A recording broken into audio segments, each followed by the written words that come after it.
దేవునికి స్తోత్రం. అందుకే అపవాది మన దృష్టి మీద టార్గెట్ పెడతాడు. ఏంటండి? ఎందుకంటే నీ విజయ రహస్యం నీ దృష్టి మీదే ఉంది. ఆయన వైపు చూసినప్పుడు ఏం కలిగిందంట? విశ్వాసం కలిగింది, రక్షణ కలిగింది, అవునా? వెలుగు కలిగింది, సిగ్గుపోయిందంట, అవునా? మీ ముఖములు లజ్జింపకపోవును. సిగ్గుతో అవమానంతో నువ్వు బ్రతికావు, నువ్వు నా వైపు చూడు. సిగ్గు నీ ముఖం మీద నుండి పోయి నీకు వెలుగు కలుగుతుంది. దేవునికి స్తోత్రం. కాబట్టి ఏం చేస్తాడు అపవాదంటే దృష్టి మీద కొడతాడు దెబ్బ. ఒకరోజు ఆ ఫిలిష్తీయులు వచ్చి ఎవరిని పట్టుకున్నారయ్య అంటే సంసోనుని పట్టుకున్నారు. సంసోన్ ఎవరంటే ఒక బలాఢ్యుడు, దేవుని అభిషేకం పొందినటువంటి వ్యక్తి. ఆ బలాఢ్యుడైనటువంటి అతన్ని పట్టుకుని దాగోను అనేటటువంటి దేవత గుళ్ళోనికి తీసుకెళ్ళి ఫస్ట్గా ఆయన చేసింది ఏంటిదో తెలుసా? అతని కళ్ళను పీకేశారు. ఏం పీకేశారు? కళ్ళను పొడి చేశారు. దానిలో ఉన్నటువంటి ఆత్మీయ అర్థం ఏంటో తెలుసా? సైతానుడు అనుక్షణం నీ కళ్ళ వెనుక ఉన్నాడు, జాగ్రత్త. నీ దృష్టి వెనుక ఉన్నాడు, జాగ్రత్త. ఆయన వైపు చూసే కన్నులు కలిగినటువంటి వ్యక్తిగా నీవు ఉంటే ఆ కన్నుల మీద దాడి చేయాలని వాడు ఉన్నాడు. ఆయన వైపు కాకుండా దృష్టి మళ్లించాలని చెప్పి వాడు శతవిధాల ప్రయత్నపడుతున్నాడు. కాబట్టి జాగ్రత్త. ఖచ్చితంగా ప్రతిరోజు ఆయన వైపు చూసే కన్నులు మనకున్నాయా లేవా అనేది మనం చూసుకోవాలి, లేకపోతే తేడా పడతాం. ఒకలా ఇద్దరండి, ఇశ్రాయేలీల ప్రజలందరూ గుడారాల్లోకి వెళ్ళి దాక్కున్నారంటే ఏందది? ఎవరిని చూస్తున్నారు? శత్రువుని చూస్తున్నారు. దేవుణ్ణి చూసే ఒకడు అక్కడికి వచ్చాడు, హిస్టరీని మార్చేశాడు, చరిత్రను తిరగరాశాడు. దేవునికి స్తోత్రం. కాబట్టి ప్రియ దేవుని బిడ్డలారా, ఎంతకాలం దేవుణ్ణి చూసే కన్నులు లేకుండా సాగిపోదాం?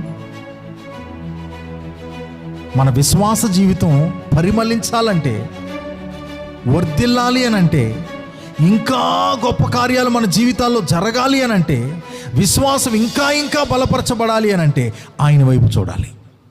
ఆయన వైపు చూడాలి. నిన్న చూసిన దానికంటే ఇవాళ ఇంకా ఎక్కువ చూడాలి. అంటే అర్థం ఏంటి? ఇంకా ఎక్కువ ఆధారపడాలి, ఇంకా ఎక్కువ ఆయన మీద ఆనుకోవాలి, ఇంకా ఎక్కువ ఆయన మీద ఆధారపడిపోయి ఇంకా ఆయన వైపు చూడు. నీకు ఎన్ని సమస్యలు వచ్చినా నువ్వు ఆయన వైపు చూడు, అసలు చెక్కు చెదరో. ఎన్ని గందరగోళాలు, ఎన్ని సమస్యలు, ఎన్ని ఆటంకాలు, ఎన్ని పోరాటాలు, ఎన్ని వచ్చి నిన్ను కుదిమేస్తూ ఉన్నా సరే, నువ్వు గనక ఆయన వైపు చూసే నేత్రాలు ఒక్కటి కలిగి ఉంటే ఏది ఎంత మాత్రము నీకు హాని చెయ్యదు. దేవునికి స్తోత్రం. ఆయన వైపు చూసినటువంటి పేతురు గాలిని చూశాడు, భయపడ్డాడు, మునిగిపోయాడు.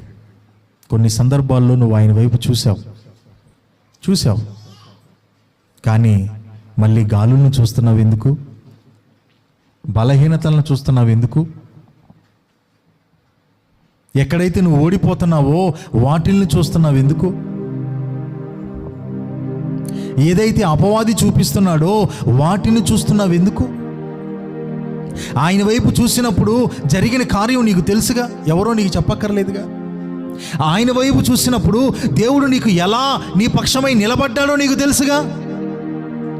ఇంత తెలిసినటువంటి నీవు మరలా నీ బలం వైపు ఎందుకు చూస్తున్నావు? దేవునికి స్తోత్రం. ఇంత తెలిసినటువంటి నీవు మరలా అపవాది చూపించే దాని వైపు ఎందుకు చూస్తున్నావు?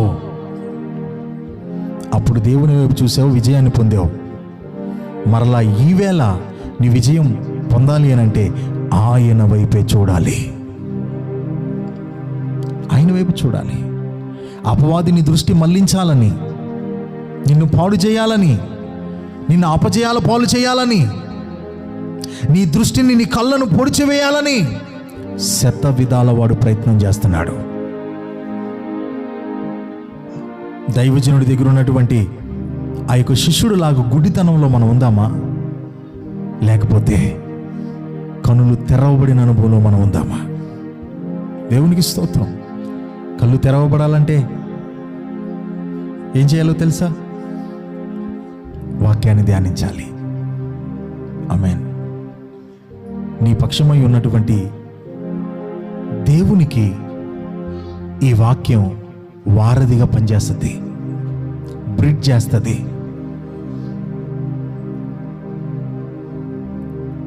పులిగడ్డ రేవు మీద ఈ దరి నుంచి ఆ దరికి వెళ్ళడానికి గంట సమయం పట్టేది. వాడంటున్నాం దాని పేరేంటి, పడవలో. నేనే వెళ్ళా ఒకసారి, అది వెళ్ళి మధ్యలోకి వెళ్ళి ఆగిపోయింది, ఇంజిన్ పాడైపోయింది అంటున్నాడు. ఇక అయిపోయింది వాళ్ళు మా జీవితం అనిపించింది. అప్పుడు చిన్నపిల్లలు గంట సమయం పట్టేది. ఇప్పుడు ఏం వేశారు? బ్రిడ్జ్ చేశారు. 10 నిమిషాలు వెళ్ళిపోతున్నాం, 10 నిమిషాల్లో. అలాగే నువ్వు ఆయన్ని చేరుకోవాలంటే, ఆయన బలాన్ని చేరుకోవాలంటే నీకు చాలా ఇబ్బంది అయిపోద్ది. కానీ వాక్యం ఆయనకి నీకు మధ్యలో ఒక బ్రిడ్జ్ చేసేస్తుంది. హల్లెలూయా. ఈ వాక్యాన్ని ధ్యానిస్తూ ఉన్నప్పుడు బ్రిడ్జ్ చేసేస్తుంది. ఆ బ్రిడ్జి మీద చాలా సులువుగా నువ్వు ఆయన దగ్గరికి వెళ్ళిపోగలవు. నువ్వు ఆయన దగ్గరికి వెళ్ళగలవు, ఆయన సరఫరా నీ దగ్గరికి రాగలదు. ఈ వారధిలాగా ఇది పనిచేసేదే, ఆయనకి నీకు మధ్యలో వారధిలాగా నడిపేదే దేవుని వాక్యం. కాబట్టి దేవుని వాక్యాన్ని ధ్యానించాలి. ఈ వాక్యం ఎల్లప్పుడూ నేనేం చేస్తుందో తెలుసా? ఆయన బలం ఏంటో నీకు అర్థమయ్యేలాగా చేస్తుంది, ఆయన మీద నేను ఆధారపడేలాగా చేస్తుంది, నిత్యము ఆయన వైపే చూసేలాగా చేస్తుంది. నువ్వు కనుక గంట సమయం వాక్యం చదివితే నువ్వు ఆయన వైపు చూస్తావు నీకు తెలియకుండానే.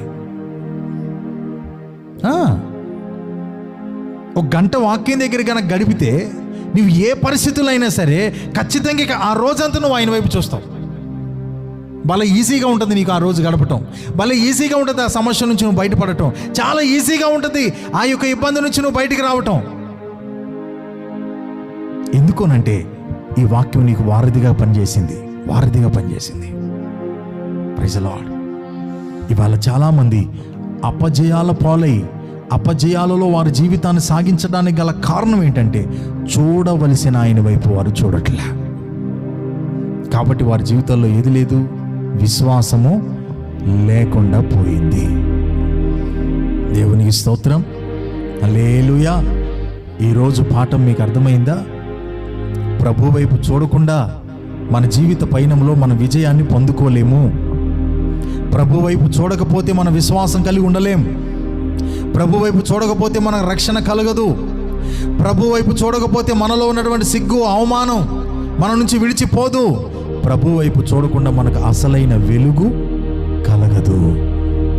ప్రభు వైపు చూడకపోతే మన పక్షాన ఉన్న వారెవరో మనకి కనపడదు. వీరి కన్నులు తెరువు ప్రభు అని ప్రార్థన చేశాడంట. అప్పుడు అక్కడున్నటువంటి ఆ యొక్క అగ్ని రథాలను ఆ దాసుడు చూడగలిగాడు. కన్నులు మూసుకొని పోయినాయి కాబట్టి అవి కనపడట్లే. మరణాపేక్ష కలిగి కొడుకునేమో అక్కడ పడేసి ఈవిడేమో ఇక్కడ కూర్చుని ఏడుస్తుంది. ఎవరావిడ? హాగరు. కానీ పక్కనే దేవుడు ఏం పెట్టాడో తెలుసా? నీటి ఓటను పెట్టాడు. ఈవిడ కళ్ళు తెరవబడి లేవు కాబట్టి పక్కనే నీటి ఓటున్నా ఈవిడ కనబడట్లా. ఎప్పుడైతే దేవుని వైపు చూసిందో, ప్రార్థించిందో, అప్పుడు దేవుడు ఈమె కన్నులు తెరిచాడు. పక్కనే ఉన్న నీటి ఊట కనబడింది. ఆ నీటిని తాగి వారు ప్రాణాలు తెప్పరిల్లి వారు బ్రతికారు. ఆ రోజు చచ్చిపోవలసినటువంటి వారు బ్రతికారు. తెలుసా?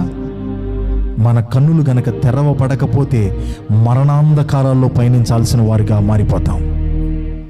మన కన్నులు గనక తెరవబడితే మనం బ్రతుకుతాం, అనేకులను బ్రతికిస్తాం. దేవునికి స్తోత్రం. ఆయన వైపు చూద్దాం, యేసై వైపు చూద్దాం. ఏ కష్టాల్లోనైనా, ఏ ఆవేదనల్లోనైనా, ఏ ఇరుకుల్లోనైనా, ఎలాంటి సమస్యల్లోనైనా, ఎంతటి పోరాటాల్లోనైనా, ఎలాంటి బలహీనతల్లోనైనా విశ్వాసమునకు కర్తయు దానిని కొనసాగించువాడైనా యేసు వైపు చూద్దాం.